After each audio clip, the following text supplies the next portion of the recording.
आज आपण देंडे बनवतो. त्यासाठी एक वाटी मी चण्याची डाळ घेतली, त्यात पाणी घालून ती चांगली स्वच्छ धुवून घेतली. गॅसवर मी कुकर ठेवला, त्यात 1.5 ग्लास पाणी घातलं आणि ही डाळ त्यावर टाकली. आता ह्या डाळीला चांगला फेस आला म्हणून मी काढून घेतला, तो फेस टाकून दिला आणि त्याच्यामध्ये बघा पाव चमचा हळद घातली आणि झाकण लावून कुकरच्या 4 शिट्या करून घेतल्या.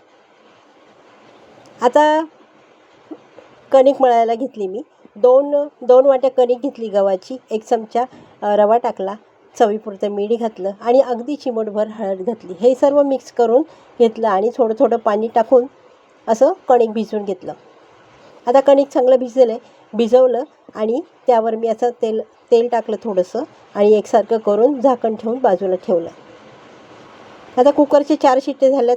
डाळ आपली चांगली शिजली बघा, छानपैकी शिजली डाळ.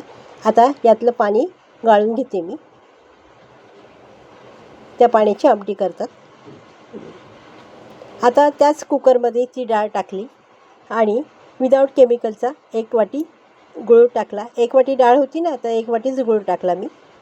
आता त्यामध्ये बघा सुंठ पावडर टाकली अर्धा चमचा वेलची पूड टाकली आणि थोडंसं जायफळ किसून टाकलं आणि अगदी चिमूटभर मीठ टाकलं आणि मिक्स करून घेतलं बघा.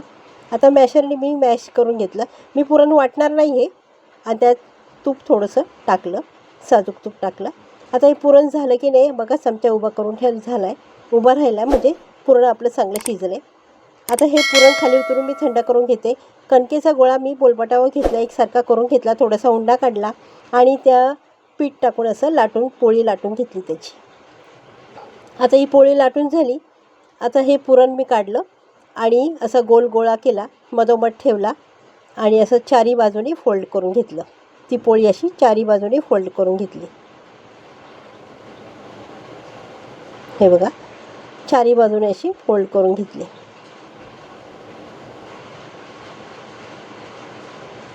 आता चाळणीमध्ये मी केळीचं पान ठेवलं, त्यावर ते देंडे ठेवले आणि गॅसवर मी पाणी उकळायला ठेवलं होतं, त्यावर ते चाळण ठेवून दिली आणि 20 मिनटं स्टीम करून घेतली. देंडे आपले छानपैकी झालेत बघा, शिजलेत चांगले. आता खाली उतरून घेतले, त्याच्यावर असं तूप टाकलं आणि असं तूप टाकून खायचं. रेसिपी आवडली असेल तर लाईक करा, शेअर करा, सबस्क्राईब करा.